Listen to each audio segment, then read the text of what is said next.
வார்த்தைகள் சார்.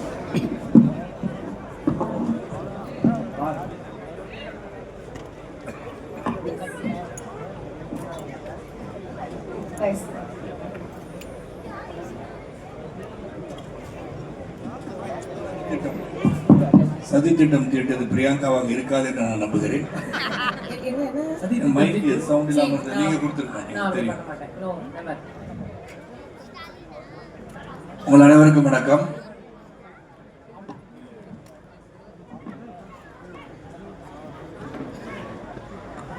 நான் மற்ற நிறைய பேர் பேசும்போது மேடையில் அவருடைய கதாநாயகெல்லாம் பேசும்போது நாங்களாம் மிஸ் பண்ண யூனிவர்ஸ் அப்படின்னு சொல்லிட்டு இருந்தாங்க. அந்த வரிசையில் பார்த்தா நான் மிஸ்டர் யூனிவர்ஸ். பாக்யராஜ் சாருடைய இயக்கத்திலேயோ கதை வசனத்தையும் எதுலேயும் நான் நடிக்கலை. ஆனால் ஒரே ஒரு முறை என்னை அழைத்து அவர் கதை சொல்லியிருக்கிறார். அந்த கதையை சொல்லி நான் கேட்ட பிறகு அந்த கதை எங்களால் அந்த படத்தை முடிக்க முடியவில்லை. ஆனால் 50 years இந்த இண்டஸ்ட்ரி மிகப்பெரிய விஷயம். அதுவும் தொடர்ந்து எழுத்துக்கள் மூலமாக ஒரு அழகனை பார்த்து பெண்கள் பெண்ணை செல்லலாம், ஆனால் பெண்ணை பின்னாடி செல்வதை எழுத்துக்கலாம் என்று சொல்லலாம்.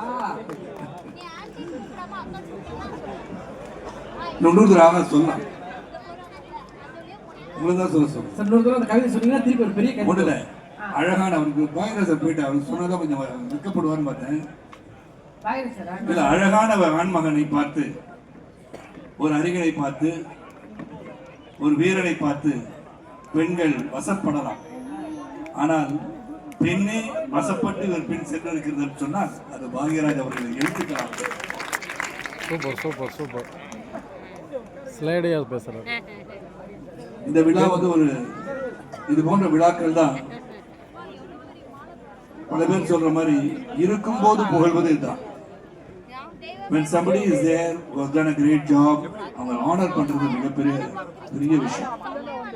அந்த பாராட்டு தான் எல்லாருக்கும் ஒரு உந்துதல் சொல்றது. That's a vitamin M for all the artists, technicians, directors, producers, anybody who's on the stage. ஏன்னா உங்களால தான் நாங்களாம் உருவாக்கப்படுறோம்.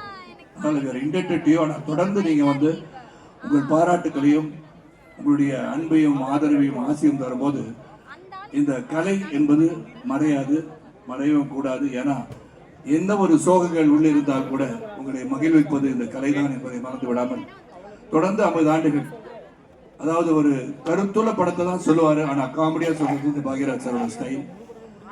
ஆனா அவர் சொன்னது பல விஷயங்கள் மறுக்காட்டி தெரியும். முருகன்கார நினைச்சா இப்போ பாக்யராஜ் சார் நினைக்க வேண்டிய சூழல் உருவாக்கிட்டாரு. இந்த மாதிரி பல நல்ல விஷயங்களை இந்த கலை உலகத்துக்கு தந்திருப்பது பாக்யராஜ் சார் அவர்கள் தான். அவருடைய எழுத்துக்களும் சரி, எண்ணங்களும் சரி, அவருடைய பண்பும் சரி, ஒரு சிறந்த பண்பாளர், நல்ல நண்பர்.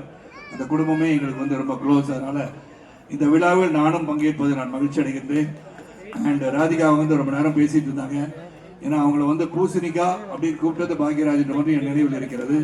ஆனால் அந்த பூசணிக்கா என்று அழைத்ததால் தான் உடற்பயிற்சி செய்து சிறப்பாக இருக்கிறார் என்று நான் நினைக்கிறேன்.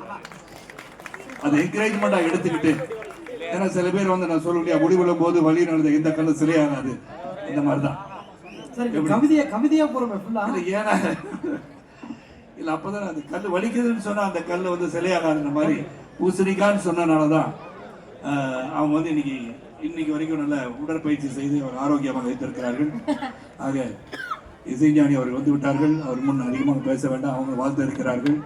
உங்கள் அனைவருக்கும் மீண்டும் ஒருவர் நன்றி கூறி, இப்பயும் ஒன்றும் லேட்டாக இல்லை.